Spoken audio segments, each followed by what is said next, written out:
अब आइए आगे बढ़ते हैं, बात करते हैं तमिलनाडु की, जहां सभी सीटों और पश्चिम बंगाल में पहले चरण का जो मतदान है वो कल होने जा रहा है।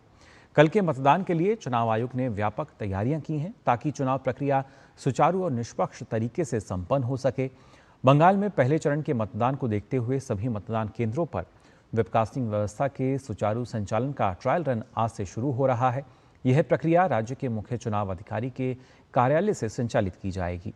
केंद्रीय बलों, कोलकाता पुलिस, राज्य पुलिस और निर्वाचन आयोग के प्रतिनिधि मतदान के दिन बूथ से लाइव प्रसारण सुनिश्चित करने के लिए मिलकर काम करेंगे। इस पहल का उद्देश्य बूथ स्तर पर निगरानी को मजबूत करना और पारदर्शी मतदान प्रक्रिया सुनिश्चित करना है। निर्वाचन आयोग दिल्ली से इस ट्रायल रन के हर चरण की स्वयं निगरानी करेगा। इसके अलावा अनियमितताओं और हिंसा को रोकने के लिए कई कदम उठाए गए हैं, जिनमें अर्धसैनिक बलों की बड़े पैमाने पर तैनाती शामिल है।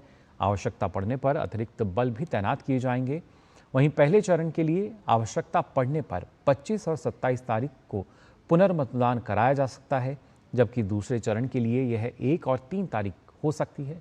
यदि आयोग को लगता है कि गड़बड़ियों पर प्रभावी नियंत्रण नहीं हो पाया और विभिन्न विधानसभा क्षेत्रों से कई शिकायतें मिलती हैं, तो वह पूरी विधानसभा के परिणाम भी रोक सकता है। इस बीच अर्धसैनिक बल मतदाताओं में विश्वास पैदा करेंगे और यह सुनिश्चित करेंगे कि वे बिना किसी डर के अपने मत का प्रयोग कर सकें। जरूरत पड़ने पर मतदाताओं को सुरक्षित रूप से मतदान केंद्र तक पहुंचाने की व्यवस्था भी की गई है। और वहीं पश्चिम बंगाल में दूसरे चरण के लिए चुनाव प्रचार ने जोर पकड़ लिया है। भाजपा के दिग्गज स्टार प्रचारक पश्चिम बंगाल में एक के बाद एक चुनावी रैली कर रहे हैं। आज भाजपा के वरिष्ठ नेता और केंद्रीय मंत्री अमित शाह उत्तर 24 परगना के दमदम में पहली चुनावी जनसभा करेंगे।